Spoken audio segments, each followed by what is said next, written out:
I thought I'd just show you one of my projects. This right here is my 1945 Ford tractor, and I'm working on it right now. As you can see, I'm actually doing some pretty serious work because a while back, after I had it sitting over the winter, apparently the gas I had in it kind of got old and varnished, and when I ran it, it got varnished all up in my intake ports and in the manifold and on my valves.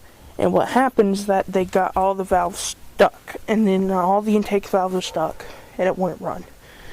So I had to completely tear it down.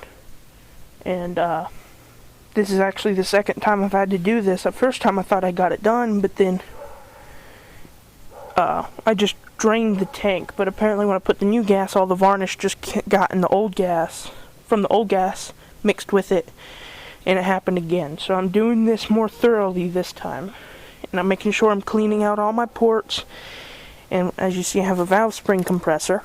And what I'm doing is I'm just compressing the valve springs, getting my keepers out and whatnot. And then I have to heat up the valve guides so I can pull them out. And then in this little canister right here, I got some gasoline, and the gasoline eats up the varnish real well. So what I'm doing is I'm pulling out the valves. I pull out the valves, and then I spray it with gasoline, wipe it down with the paper towel, and that really gets it all off. And what I'm doing is I'm also putting it in the valve guides. I put the valve in there and I spin it. Make sure it clears it all off until it's real easy to spin. And my specifications are if I can put my finger under it and it pops back. Now you see it's dragging, and that's mainly because right now what I did is I put some oil on it, and the oil I used was a bit thick, but it is free. It is really free. So I mean, that little bit of drag will be nothing against the spring.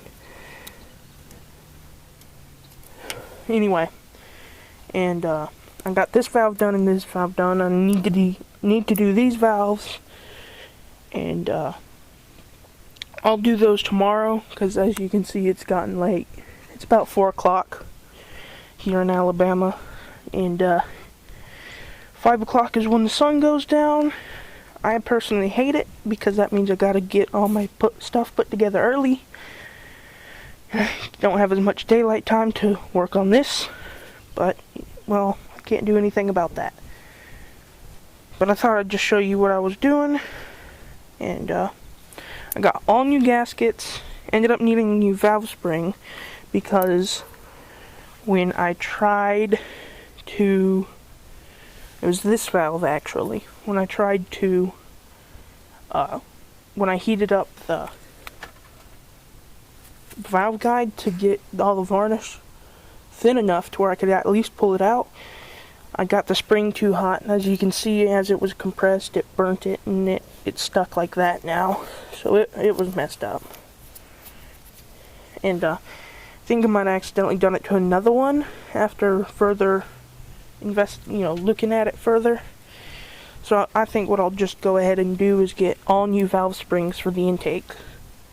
And also another problem is that on that same valve, this valve, here's my keeper plate, and as you can see, I only have one keeper. And that's because my other keeper fell down and is lost somewhere in all these leaves and mud.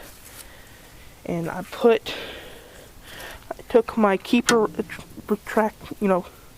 takeout tool, whatever you want to call it, and keeper extraction tool. And I have some earth magnets on it to where I can pick them up. So I've tried to scan the ground with it, but I have had no luck yet. So I might have to get some new keepers, but anyway, just thought I'd show you what I was doing and my project.